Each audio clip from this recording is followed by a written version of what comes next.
The reason was, now we get the kids in school at an early age. We can indoctrinate the kids how to think. It breaks up their family. The kids start looking at the state as the family, as the school, as the officials, as their family, not as the parents teaching them. And so those are the two primary reasons for women's lib, which I thought up to that point was a noble thing.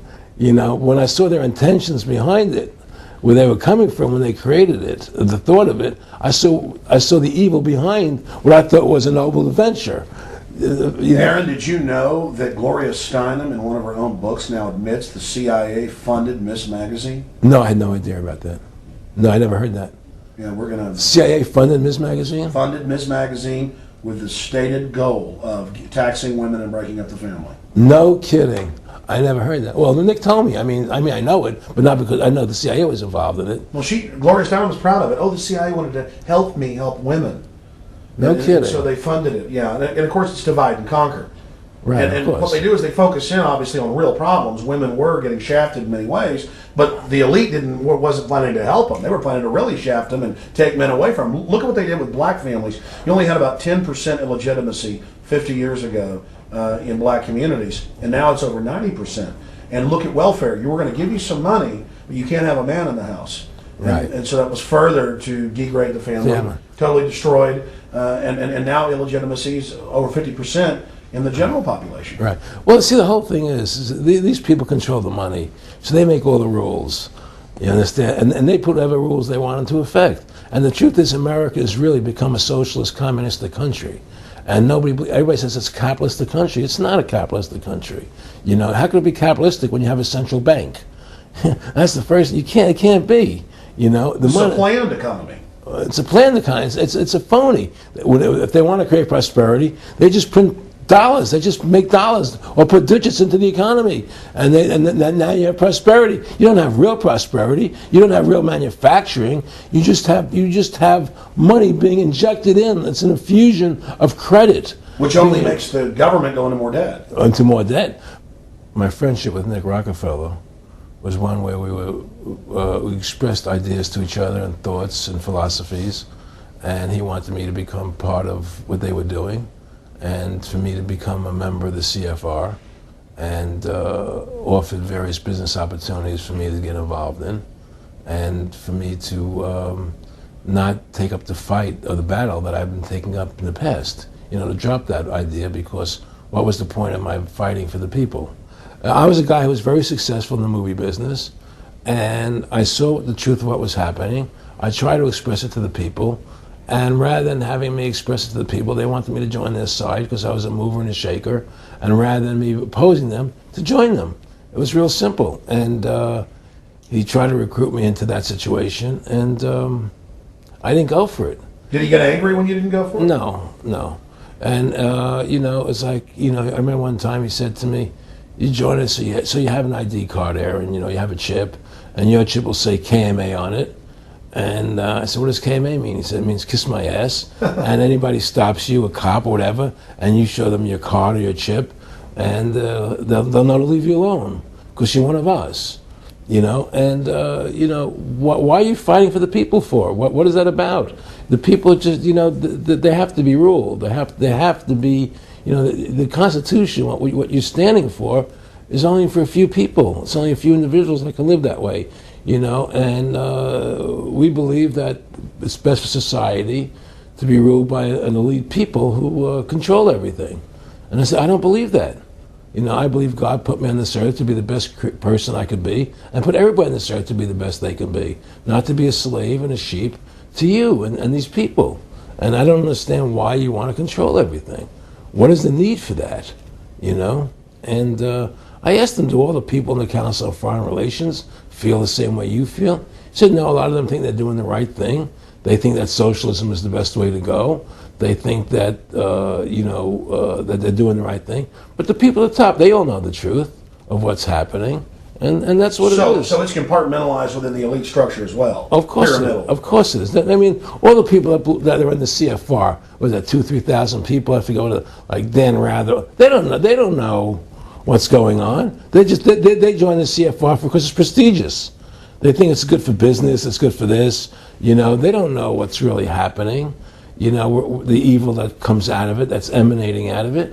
And to me, the biggest evil is what's happening right now, because what happened on 9/11 is a phony, and we've never learned the truth about 9/11. That's the question I wanted to follow up on. He tells you 11 months before there's going to be an event, all this is going to happen. What did you think on the morning of 9/11? Where were you, and did you think about Nick Rockefeller and what he had told you when you saw those towers fall? No, I was actually in Tahiti when 9/11 happened, and I got a call from my son. And my son said, the Twin Towers, they were just attacked, and they were falling down or something. So what are you talking? I was in Tahiti, I was asleep.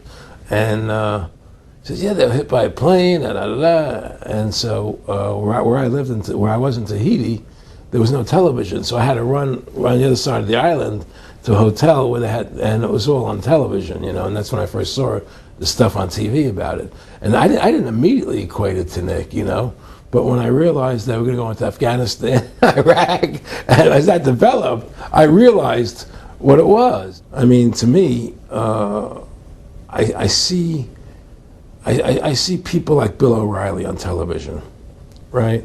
And I see how much they control the media. Like there's this girl on Bill O'Reilly the other night from an organization saying the world can't wait. And this girl was spot on. Everything she was saying was the truth. And all Bill O'Reilly could do was call her a lunatic. He couldn't challenge the facts. They just call people names. They can't, and until we just find that, look, this world, we're heading into a world of danger, possible nuclear wars, because the banking industry is trying to take over the world. 9/11 is the beginning of the war on terror. That war on terror is leading us into Iraq, which is the next lie. So you had the lie of 9/11, how that happened. Nobody knows how Building 7 came down. Okay, we know 9/11 was a fraud. The American people don't know it, but more and more of them are believing it. Okay, so that was the first lie. Besides the inception, I'm not going back to the inception of the Federal Reserve, that original lie. But 9/11 was the first lie in this present state we're in. 9/11 is the kickoff of the war against the American people and the people of the world. 9/11 was a phony. It's a fraud. It didn't happen the way they told us it happened. Now, because of 9/11, we then had the authority to go into Afghanistan and Iraq. Iraq didn't have weapons of mass destruction. Okay, so that was the next lie. Now they're talking about going into Iran. Now, how would you feel if you were Iran and you had this big, powerful country, America, go into your next door neighbor, take over their oil fields, right? Wouldn't you be worried that what they were going to do to you? Of course you're going to be worried. But the people of America don't think about it from Iran's point of view. They think about it from our point of view. So now we're going to send more troops into Iraq and keep building up because they want Iraq and the Middle East to become part of the New World Order. And Iraq was using, Saddam wanted to start using euros instead of dollars, right? He was messing up their whole consolidation. Iran wants to start using euros instead of dollars. They have. Okay? So I'm saying what they're trying to do is preserve their power. And one lie leads to the next lie, leads to the next lie. And until you get to the root cause of 9/11, which is supposedly the war on terror, we'll never solve our problems here. Should we send more troops into Iraq? Should we not send more troops into Iraq? Well, the truth is, the fact is, that it all goes back to this war on terror. Where did 9/11 come from? That's the root cause of everything. And until we have a full investigation, find out why Building 7 fell down, why they shipped all the steel out of America so quickly, from the buildings, why all the things that don't make any sense about 9/11, until we find out why it really happened, we'll never understand why there's a war on terror. And we'll never be able to prove that the war on terror is a phony. Nick and I discussed many things. One of the things we discussed, or he brought up in conversation, was reducing world population, and felt that there were too many people in the world. In a way, I agree, there are too many people in the world, but I don't think I have the authority to say who's going to die and who's not going to die, But they felt that they want to reduce world population, and he felt that it should be reduced by half. He even mentioned to me once they were having a real problem trying to solve the Israel Palestinian problem. And he talked to me once about they were playing with the idea